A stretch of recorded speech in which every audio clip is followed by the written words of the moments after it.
నుంచే కదా ఇలా మీకోసం మస్తు మస్తు మస్తు ముచ్చట్లు పట్టుకొచ్చిన దబ్బు నేపుకుందాము చలపారి ఎన్ఎస్ఆర్ గ్రూప్ వారి ఎన్రిచ్ వాటర్ సమర్పించు ధూమ్ దా ముచ్చట ఇక ముచ్చట్లు షురు.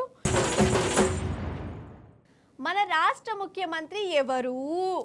మన సీఎం పేరేమిటి?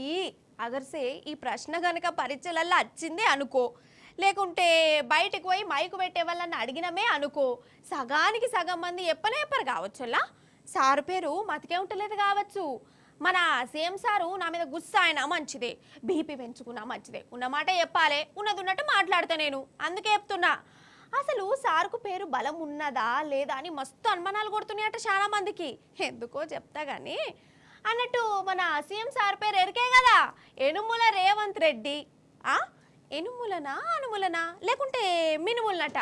సరే ఏదో ఒకటి పట్టు రేవంత్ సారు జర ఈ ముచ్చట చూసి ఎవరి మీద నారాజు కాకుమని మీకు మతలబ్ పంపమని చెప్పిరు సార్ కొందరు. అందుకే నేను మీకు చెప్తున్నా, ముచ్చట ఏందో చూసేరి మరి. డైరెక్ట్ లేటెస్ట్ ముచ్చట్లకే పోతా. అయితే మన రక్షణ మంత్రి రాజ్నాథ్ సారు పట్నం వచ్చిండు. రేవంత్ సార్తో కలిసి ఎగ్జిబిషన్ లో పాల్పంచుకున్నాడు. ఆడ anchor తండ్లాట చూడురిగా. And thank you so much honorable Telangana Chief Minister Sri. Now we also thank Chairman DRDO President. అయ్యో రేవంత్ సార్ పేరేం మర్చిపోయిండు కదా.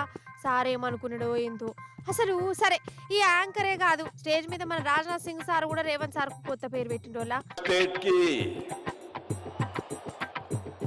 Honourable chief minister of Telangana Shri A Revanth ji Reddy, honourable chief minister of Telangana Shri A Revanth ji Reddy. నిజం చెప్తున్నా, రేవంత్ సార్కి ఈ పేరుతోనే పెద్ద తిప్పలే ఆచినట్టు అనిపిస్తుందోలా, లేకుంటే ఏందోలా. అసలు వీళ్ళు కావాల్సుకొని మర్చిపోయి రేవంత్ సార్ను ఆట పట్టిస్తురా, లేకుంటే రేవంత్ సార్ను వీళ్ళు సీఎం అని ఇంకా అనుకుంటలేరా, గదే అర్థమై తెలీదు. అంతేందుకు మన హీరో అల్లు అర్జున్ కాడికెళ్ళి షురూ చేస్తే గిట్లో ఎంతో మంది మన సీఎం సార్ పేరును మర్చిపోయాయి. చూడు షార్ట్ కట్ లెవెల్ ఎట్లా మర్చిపోయారు. ఫిల్మ్ ఇండస్ట్రీ ఇంత సపోర్ట్ చేసినందుకు ముఖ్యమంత్రి గవర్నర్, ముఖ్యమంత్రి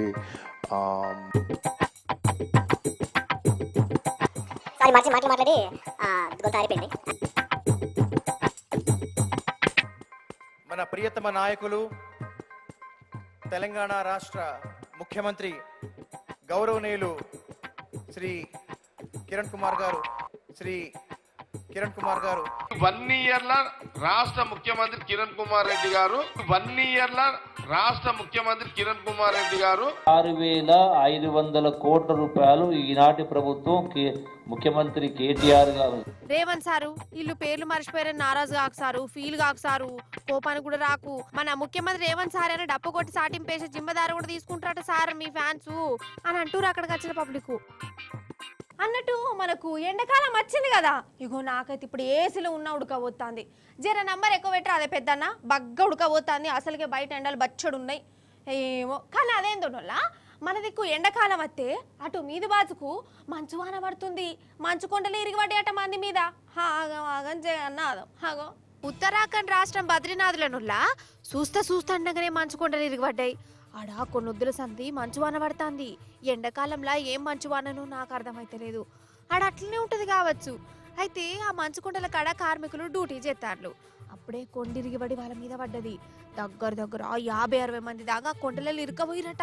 అసలు ఎంత నరకమోల్లా. ఒక దిక్కేమో మీద బరఫ్ బండలు, ఇంకో దిక్కేమో మొసమర్రులు లేదు. నిజంగా ఘోరం అంటే ఘోరం కదా, ఎంత తండ్లాడిర్రో. ఇక వీళ్ళని కాపాడేందుకు అటు పోలీసులు ఇటు బార్డర్ ఆఫీసర్లు ముంగట పడ్డారు. కొందరినైతే బయటికి తీసిరట.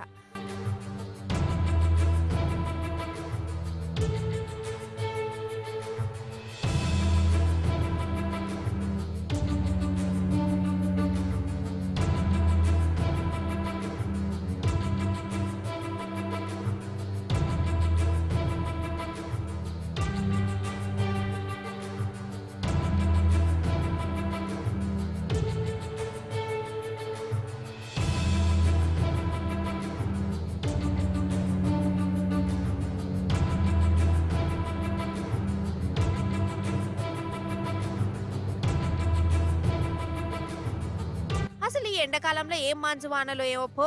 నిజంగా ఇంత సలిలా మంచు వానలు కూడా పానాలు అడ్డబెట్టి కాపాడుతున్న ఆఫీసర్లను ఎంత తారీఫ్ చేసినా తక్కువనే పోన్రి కదా. నిజంగా పరీక్షలంటేనే పెద్ద దిమాగ్ ఖరాబుల్లా. పోరగాళ్ళకైతే జ్వరమే వస్తుంది. అయితే ఎవరికి చెప్పని సిగరెట్ ఒకటి చెప్పాలా మీకు. వెనకట నేను చదువుకునేటప్పుడు కూడా నక్కలు కొట్టిన, అంటే షిట్టీలు తేలేదు, బిట్ పేపర్ నక్కలు కొట్టిన. అయ్యో మరి నక్కలు కొట్టేటప్పుడు టీచర్లు ఏం చేస్తాను చూడలేదా, డిబార్ చేయలేదా నేను. మా బిట్ పేపర్ నకలు కథ అలాగుంటుంది. సపోజ్ బిట్ పేపర్లో ఏబిసిడి అని 4 ఉంటాయి కదా, బాగా చదవచ్చిన వాళ్ళు పెన్నుతోని బల్ల మీద ఒక్కటి గిట్ల కొడితే ఏ అన్నట్టు, గిట్ల 2 మాటల కొడితే ఆన్సర్ బి, 3 మాటల కొడితే సి, 4 సార్లు ఠకా ఠకా ఠకా ఠకా కొడితే డి అని పెట్టేటోళ్ళం. అగో గట్ల గండం గట్టెక్కిన. ఇక అదే లాస్ట్ మళ్ళా నక్కలు కొట్టలే. అయితే పరీక్ష సెంటర్ల పిల్లగాళ్ళు ఒకరికొకరు సాయంగా చిట్టీలు అందించుకుంటే ఒక సెంటర్ల పాపం టీచర్ అమ్మనే పిల్లల కోసం త్యాగమూర్తి అవతారం ఎత్తింది. ఎట్లనో చూడురమ్మని మీరు. అసలు నన్ను అడిగితే చాలా మంది ఏదో ఒక తరగతిలా చిన్న పరీక్షలను పెద్ద పరీక్షలను చిట్టీలు తెచ్చో పక్కన దాంట్లో చూసో నక్కలు కొట్టే ఉంటారు కదా. టీచర్లకు భయపడకుండా వణుక్కుంటా గిట్ల కాపిరాయిలు ప్రతాపం చూపిస్తారు. కానీ ఇగో ఈ మేడం గారులా పాపం చిన్నపిల్లలు పరీక్షలలో ప్యాస్ కావాలని పెద్ద మనసుతోటి మేడం గారే వాళ్ళకు నకలు చీటీలు అందించింది. స్వారీ చీటీలు అందించుడు కాదు, పరీక్షలు వచ్చిన ప్రశ్నలను బోర్డు మీదనే డైరెక్ట్ జవాబులు రాసి పిల్లలకు చూచి రాతల పోటీలు పెట్టింది. ఆగో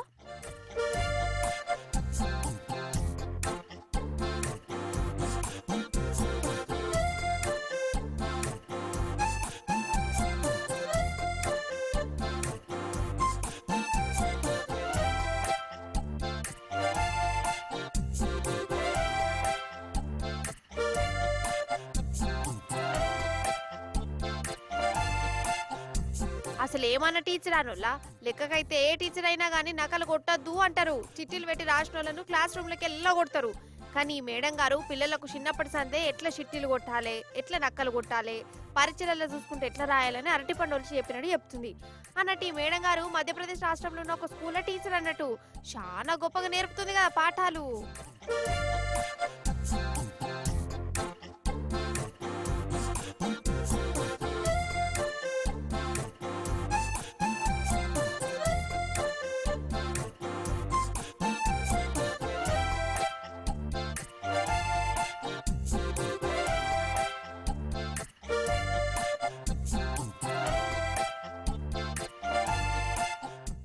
నిజం చెప్తున్నా, ఇవాళ మీదేం కూర అని ఎవరన్నా అడిగిర్రే అనుకో, చికెన్ అని అంటే నామూష్ అవుతుందోలా.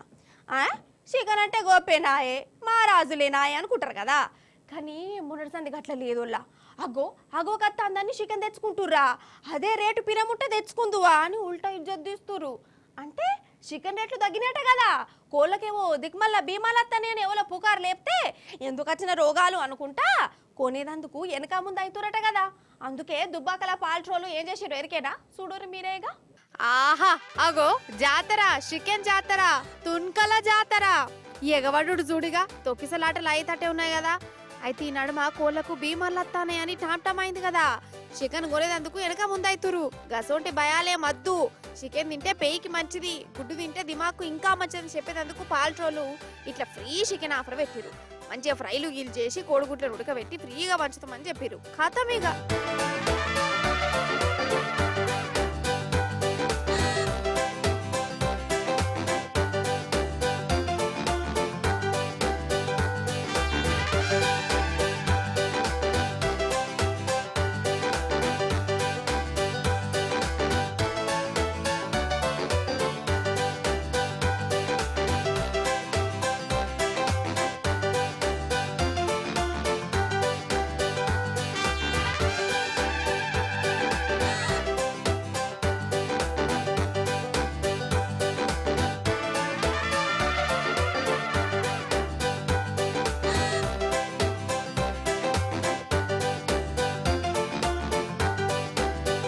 అనుడితోనే ఊకుంటారా ఇల్లు ఎగబడ్డారు.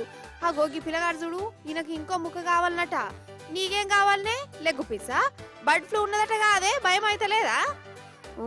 వైరస్ లేదు, రోగం లేదు, ఫ్రీగా వచ్చిందా అని ఇడిచిపెట్టుడే అద్దన్నట్టే ఎత్తాను కదా. కాదోళ్ళ ఫ్రీగా చికెన్ తీసుకుంటేనేమో భీమాలు రావు కానీ కొనుక్కుంటేనే అత్తయ్య. గట్లనే ఉన్నది మరి ఇలా పర్ఫార్మెన్స్ చూస్తుంటే. కానీ ఏ మాట కామంటే వల్ల భూమి మీద ఏ రోగం పుట్టినా ఫస్ట్ బదనాం అయ్యేది కోడే. ఓళ్ళతోనే అత్తాంది చికెన్ తినద్దు అనే వాళ్ళు పుసుక్కని అంటారు. కథమిగా ఆ వార్త అట్లట్లా తిరుగుకుంటా పాల్ట్రీ ఫామ్ వాళ్ళని గిట్ట ఫ్రీగా వంచుతారు ఎత్తది.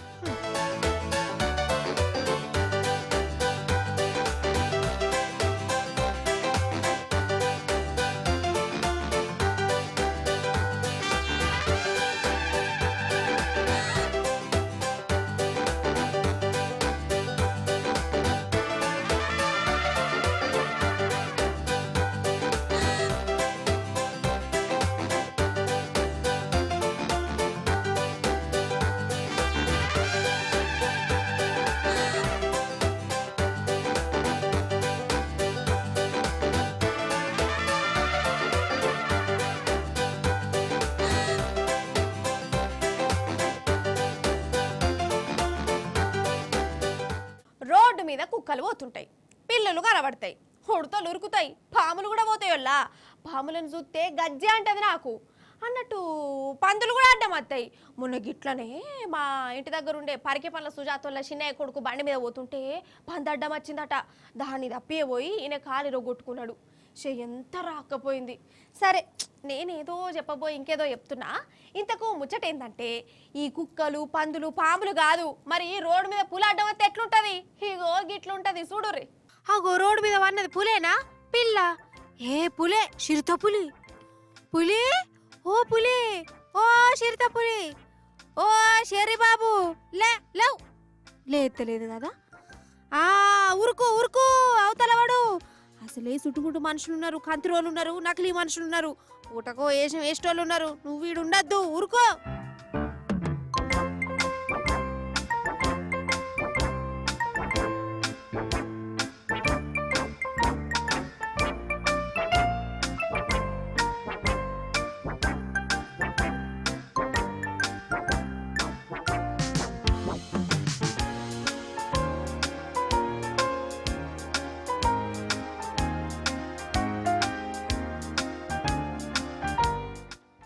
ముచ్చటేందయ్యా అంటే, తమిళనాడులో ఈ రోడ్డు మీద ఒక మనిషి బండి మీద వస్తాడు. అప్పుడే గీ చిరుతపులి కుక్క తిరిగినట్టు తిరుగుతుంది. ఆ బండైనకు గజ్జమన్నది. దాన్ని గుద్దనే గుద్దిండు. వాడు అటు అవతల పడ్డాడు, ఈ పులేమో ఇట్లా పడ్డది. గుద్దింది పులిని. ఇంకేమన్నా ఉన్నదా? ఆయన ఉరుకుడే ఉరుకుడు. కానీ ఈ పులికి కూడా యాక్సిడెంట్ అయిందని షాక్లు ఉన్నట్టున్నది. జరసేపు నడి రోడ్డు మీదనే రెస్ట్ తీసుకున్నది. వెనక చిరివంద అవడల దగ్గర పడా వాని బండి నాశనం గాను, వాని చేతులకు జట్టలు పుట్ట. నన్నే యాక్సిడెంట్ చేస్తున్నానని మనసులు అనుకుంటా ఒక గట్ల పోయిందన్నట్టు. ఏ మాటకా మాటేనోళ్ళ. అసలు సర్కారు కొలువులు చేసేటోళ్ళు లంచాలు తీసుకుంటారు, పైసలేంది పని చేయరు అని పేరు పోయింది కదా. కానీ అందరట్లా తీసుకోరు, కొందరే తీసుకుంటారు. ఆ కొందరు ఏవట్టి అందరి పేరు బదనామాయే. అయితే సర్కారు కొలువు చేసేటోళ్ళల్లా లంచాలు తీసుకుంది ఒక బండి పంతుల్లే. వాళ్ళకు లంచాలు ఏడికెళ్ళొస్తాయి, జీతంతోనే బతుకుతారు. ఇంకో తోవ ఉండనే ఉండదని చాలా మంది అనుకుంటారు. అది కూడా వాస్తవమే. కానీ ఒక హెడ్ మాస్టర్ సారు చరిత్ర తిరగరాసిండోళ్ళ టీచర్లు కూడా లంచాలు ఎందుకు తీసుకోవద్దు, వాళ్ళకెందుకు ఛాన్స్ ఉండద్దు అని ఆడ ఛాన్స్ లేకున్నా ఛాన్స్ తీసుకున్నాడు. ఆఖరికత్త ఏమైందంటే అగో ఇప్పుడు మనం కొత్తగూడెంలో ఉన్న సర్కారు బల్లున్న మళ్ళా వారెవ్వా అగో హెడ్ మాస్టర్ సారు రాముడు మంచి బాలు లెక్క ఎంత మంచి కూర్చున్నాడో చూడు. నమస్తే హెడ్ మాస్టర్ సారు. ఏం సారు ముఖం మార్చుకున్నావు? ముంగడ పైసలు కూడా ఉన్నాయి. సినిమా సమజైంది కదా. ఈ హెడ్ మాస్టర్ సారు లంచగొండి సారు. సారు వారు తోటి ఇంకోసారి కాడ లంచం తీసుకున్నాడు. అయితే ఈ స్కూల్లో 3 నెలల మందం కరాట నేర్పించేందుకు కరాట సార్ వచ్చిండోళ్ళ 3 నెలలు నేర్పించిండు. సెంటర్ నుంచి 30,000 రూపాయలు కూడా వచ్చినాయి. ఆ పైసలు ఆ హెడ్ మాస్టర్ ఖాతాన పడ్డాయి. మరి అవి వచ్చినట్టు ఆ కరాట సార్కి ఇయ్యాలనా అద్దా? ఆ పైసలు నీకు ఇయ్యాలంటే నాకు లంచం ఇయ్యాలని పెట్టిండట. 20,000 లంచం ఇస్తే 30,000 జీతం ఇస్తాడట. ఇక చెప్పురి కథ. అంటే 10,000 కోసం 20,000 లంచం అన్నట్టు. ఎంత అన్యాయం వల్ల. కరాట సార్కు కోపం వచ్చింది. ఏసీబీ ఆఫీసర్లకు చెప్తే వాళ్ళు ఈ హెడ్ మాస్టర్ సార్ను గిట్ట దొరకబట్టిండు. పిల్లలకు మంచిగా బుద్ధులు నేర్పాల్సిన పంతులు కూడా లంచాలు తీసుకోవచ్చే. ఇక లంచాలంటే యాదకొచ్చింది ఇంకోటి కూడా గిసొంటిదే చూడురోలా. ఉత్తరప్రదేశ్ రాష్ట్రంలో ఒక పోలీస్ సారు లంచం తీసుకుంటుంటే ఏసీ బోల్ వచ్చిరు.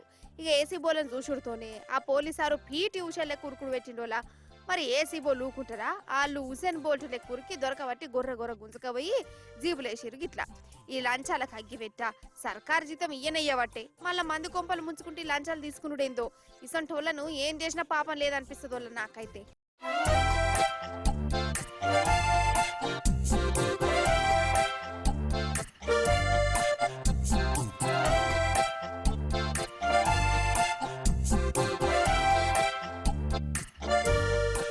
బులియన్ మార్కెట్ బేరుమద్ది. దేశీయ స్టాక్ మార్కెట్ సూచీలు భారీ నష్టాలతో ముగిశాయి. అంతర్జాతీయ మార్కెట్లలో ప్రతికూల సంకేతాలు సూచీలపై ఒత్తిడి పెంచాయి. ప్రారంభంలోని సూచీలు ఒడిదుడుకులకు గురై నష్టాల్లోకి జారుకున్నాయి. మదుపర్ల సంపద దాదాపు 9 లక్షల కోట్ల మేర ఆవిరైంది. బీఎస్ఈ సెన్సెక్స్ కనిష్టానికి పడిపోయి చివరికి 1,414 పాయింట్ల నష్టంతో 73,198 వద్ద ముగిసింది. ట్రంప్ సుంకాల ప్రకటనలు మదుపర్లలో విశ్వాసాన్ని కోల్పోయాయి. అక్కడి ప్రతికూల సంకేతాలు మన మార్కెట్ సెంటిమెంట్ను దెబ్బతీసింది. మంచిగా చెప్పినానల్లా బిజినెస్ ముచ్చట్లు. అమ్మయ్య నాలుక మంచిగానే తిరిగింది కాదు. అసలు ఈ సెన్సెక్స్ ఏందో, సూచీలేందో, ఒత్తిడేందో, ఒడిదుడుకులేందో, సెంటిమెంట్ ఏందో, బేరుమనుడేందో, ఆవిరవుడేందో, అసలు ఈ మార్కెట్ ఏందో, ఈ మార్కెట్లకు చెప్పక చేయక ట్రంప్ ఎందుకు వచ్చిండో, అసలు ఈ పదాలేందో ఏందో ఏమో నాకైతే అస్సలు సమజ్ కాకపోయేదోలా. కాకపోతే లాస్ట్కి ఒకటి మాత్రం తెలుసు, ఇట్లా వార్తలు చెప్తుంటే మీదికి కిందికి ఒక గీత పోతుంది, గీత మీదనే ఉంటేనేమో మనం లాభాలలో ఉన్నట్టు, ఆ గీత కిందికి జలాడితేనేమో లుక్సాన్ అన్నట్టు, అంతేనా? కానీ మెల్లమెల్లగా అర్థం చేసుకున్నా, అది మీకు చెప్తా, మీరు వినాలే. మస్తు లాస్ అయిందట మార్కెట్. పారి మరి ముచ్చట చెప్పుకుందాం. అవొల్లా ఒక్కనాడే అక్షరాల 9 లక్షల కోట్లు గాయబైపోయినాయి. 9 లక్షల కోట్లు అంటే 9 పక్క పొంటే ఎన్ని సున్నాలో మీరే లెక్క కట్టురిగా. మన స్టాక్ మార్కెట్ డబేల్ మన పడిపోయింది. ఎందుకయ్యా అంటే అమెరికా ప్రెసిడెంట్ ట్రంప్ సార్ వారి మహత్యం. సారు వారు పన్నుల ముచ్చట తీసిండట. అమెరికాలో పన్నుల ముచ్చట తీస్తే మన దేశం మార్కెట్లకి ఎసరొచ్చింది. అంతే కదా మరి. ఒక మాటలు చెప్పాలంటే దునియాలో నడిపేదే అమెరికానాయే. అక్కడేమన్నా అయితే కడమ దేశాలకు గావర అవుతుంటాయి అన్నట్టు. ఇక ఇట్లా ఒక్క రోజులనే 9 లక్షల కోట్లు ఫస్ట్ మన లాసవుడు స్టాక్ మార్కెట్ చరిత్రలోనే ఫస్ట్ టైం అట. ఇక లుక్సాన్ అయిన వాళ్ళు ఎవరయ్యా అంటే ఎయిర్టెల్, టాటా కంపెనీ, ఇన్ఫోసిస్, టెక్ మహీంద్రా గిసోంటి అన్ని లాస్లో పడ్డాయి. అసలైతే ట్రంప్ అమెరికా ప్రెసిడెంట్ అయిన కాడికెళ్ళి మార్కెట్లు నష్టాలనే పోతున్నాయి వాళ్ళ. ఈ ఒక్క వారంలోనే 30 లక్షల కోట్లు గాయబైపోయినాయి అట. గట్లుంటది మరి ట్రంప్ సారి వారి పుణ్యపాదం.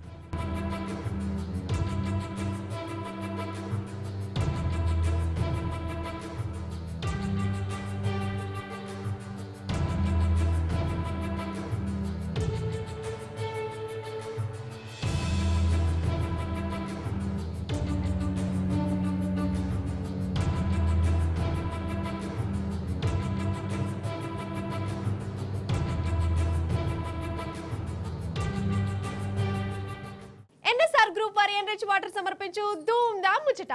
గివ్వల్లా ఇయాల్టి ధూమ్ దా ముచ్చట్లు మంచిగున్నాయి కదా, మస్తు చెప్పినా కదా. మళ్ళీ వచ్చినప్పుడు ఇంకిన్ని మంచి ముచ్చట్లు పట్టుకొస్తా. అప్పటిదాకా చూస్తూనే ఉండండి T news. Tata, bye bye, నమస్తే.